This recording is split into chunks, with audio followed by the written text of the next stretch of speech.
Beethoven was obsessed with his coffee. It's weird, but it's now known as the 60-bean cup, and it means that he insisted on using exactly 60 coffee beans per cup. He would count them out meticulously, and if he lost count, he would start over. Had to be 60. It makes sense that he's specific about this pick-me-up. I mean, the dude was 17 when his mom died, and then he starts going deaf in his 20s. I'd need coffee too. So at 22, Beethoven, he moves to Vienna. It's 1792. And here, coffee's a big deal. And this is where he stays for 35 years. Now, coffee doesn't kill him there, but doctors keep advising him, dude, avoid coffee. Beethoven ignores them. No wonder why this dude kept a chamber pot under the piano. It gives a whole new meaning to the term piano stool. The Beethoven 60-bean cup, historians say, it's similar to an espresso shot is now. And he uses a glass balloon-style brewer, a siphon coffee maker. That thing heats the water into steam, and that pushes it up to mix with the coffee grounds, and then when it cools, the coffee flows back down. Beethoven was a genius, but also intense and meticulous about his music. I mean, the dude wrote 700 works, so yeah, he needs the damn coffee. Even Beethoven's famous last recorded words were about drinking liquids, but it wasn't coffee. The famous words are, pity, pity, too late, and actually was talking about 12 bottles of wine. Beethoven was meticulous, but I doubt he planned his last recorded words. And pity, pity, too late always gets me to thinking.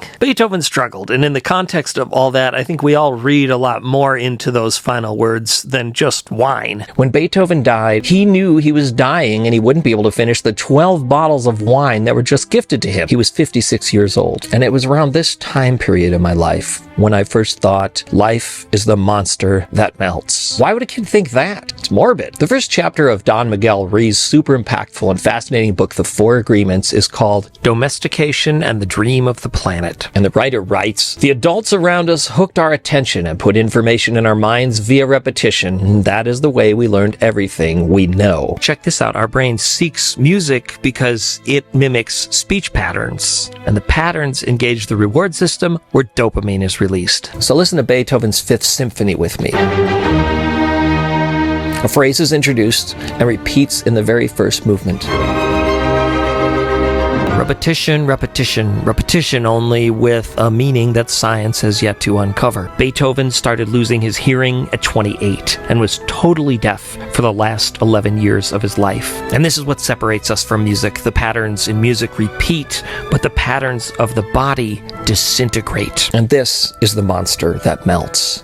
We are like candles, and that same flame that gives us life also takes it away. So drink the damn coffee and make it exactly how you want it. 60 beans, no more, no less. I mean, maybe if he didn't have the coffee, we wouldn't have all these great works. It's indisputable. Beethoven is the best. I bet he would be flattered if we said that Beethoven is the coffee of music.